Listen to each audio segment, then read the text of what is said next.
Hey, Joe Zarzaur here with another segment of Zarzaur Law TV. Today we're going to talk about teenage drivers. This month is Teenage Drivers Safety Month, I believe is what it's called.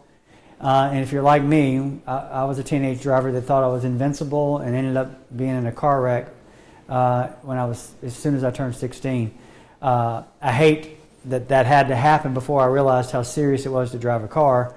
But unfortunately, there are some people who don't learn from being told something. They learn from actually doing something and making a mistake. I was unfortunately one of those people that had to learn the hard way. But the questions that come about in regards to teenagers, first of all, they're 13 to 16 times more likely to be involved in a car wreck or an accident than drivers that are older. And then the legal issues that come up, and especially in Florida, are if a teenager is driving a car that their parent owns or that their guardian owns, what can you get out of that situation if you're injured or hurt? And Florida has a law called the Dangerous Instrumentality Doctrine. And it basically makes the owner of a vehicle liable for whatever happens in that car, no matter who's driving it, as long as they had permission to drive the car.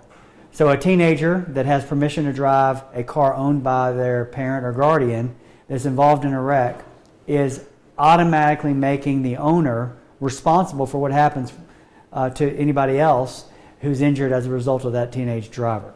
So it's important to know that as a parent. It's important to know that as a victim of a car wreck in a car that was driven by a teenager or somebody that was driving with the permission of an owner.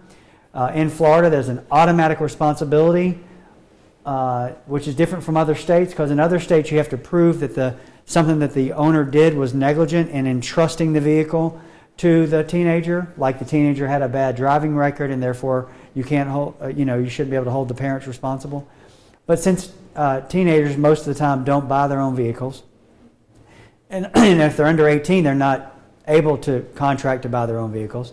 They can't purchase their own insurance, so they're relying on some adult to purchase the vehicle. They're relying on some adult to purchase the car insurance, and so they have to have some affiliation with an adult or guardian. When that happens, the Dangerous Instrumentality Doctrine will play a part in deciding whether the owner can be brought into the case.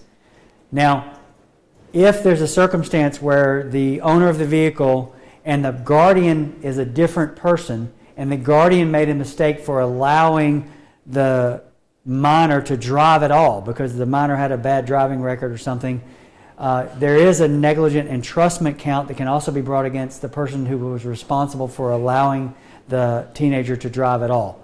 That's a rare circumstance, but it does creep up every once in a while.